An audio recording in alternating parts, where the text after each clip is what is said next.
Hello mpenzi mtazamaji wa Sportika TV. Sasa kama hujawa mwanafamilia wa Sportika TV, nipende kuchukua nafasi kukuomba upate kugusa button ya kusubscribe, lakini pia comment yako ni ya muhimu. Tukiwa tunaendelea na michezo mbalimbali ya ligi, kuelekea mchezo wa kesho ambapo Simba Sports itaingia dimbani kumenyana na Mashujaa FC ya pale mkoani Kigoma.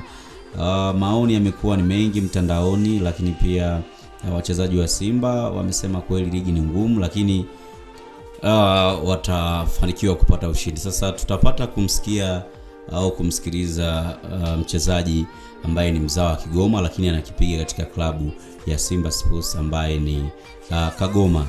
Kama unavyofahamu, training ya Kagoma amekuwa ni mchezaji tegemezi sana, hasa pale katikati katika timu ya Simba. Sasa kuelekea mchezo wa kesho, Kagoma amesema kuwa hana pressure yoyote kucheza uwanja huo na anafurahi kucheza nyumbani kwa sababu ni muda mrefu, kwa sababu mechi ya mwisho hakuweza kucheza kwa sababu alikuwa ni majeruhi.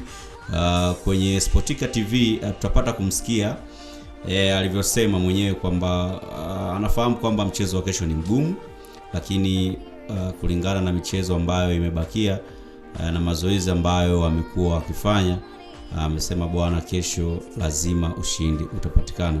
Sasa kabla tujaendelea na mambo mengi, tukapate kumsikiliza Kagoma. Yusuf, mambo vipi ndugu yangu? Poa poa. Mambo mazuri kabisa. Shukuru Mwenyezi Mungu. Mechi inayofuata tunakwenda kucheza Kigoma. Hebu tueleze, unajisikiaje kurudi nyumbani au kwenda kucheza ardhi ya nyumbani?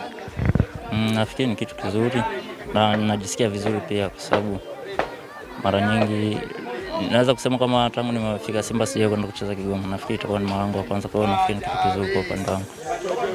Tangu kuja Simba hoja ile mechi ya mwaka jana haukuwepo? Sijakuwepo. Ulikuwa wapi? Nilikuwa naumwa.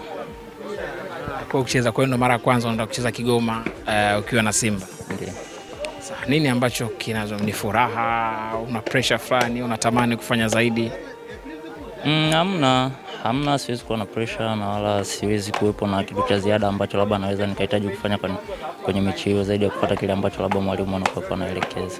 Kwa niaba ya wachezaji sasa, maandalizi ambayo tumefanya kwenye siku hizi mbili kama si tatu hadi kuelekea siku hiyo ya mchezo, anafikia maandalizi yanaendelea vizuri, kwa kesho mechi zetu zote zilizobakia tunaweza kuokota pointi zote hizo katika mchezo. Tuna nafasi ya kufanya vizuri kwa namna ambavyo timu yetu umeiona. Na nafikiri timu inaimarika kila siku. Nafikiri tangu mwalimu alipokuja mpaka sasa hivi, na nafikiri hata wewe pia unaweza kuona kuna mabadiliko makubwa katika timu. Nafikiri tunaendelea vizuri. Ukiangalia wapinzani Kagoma hapa katikati kidogo kama wameimarika, wana kocha mpya, kiutaalamu kidogo, na tazamaji hilo kuelekea mechi. Wanaimarika ndio, lakini pia Mashujaa sio timu mbaya. Ndio maana tunajiandaa kila siku ili tuweze kufanikisha kile ambacho tunakuwa tunakitaka, na kisha Mwenyezi Mungu akituwekea wepesi tutapata matokeo kwenye mchezo huu. Kwa niaba ya mashabiki wa Simba kutoka kwenu wachezaji kuelekea mechi, na tunaomba wajitokeze kwa wingi, waendelee kutusupport. Nafikiri tunahitaji support yao ili tuweze kufanya vizuri zaidi. Shukrani sana. Poa.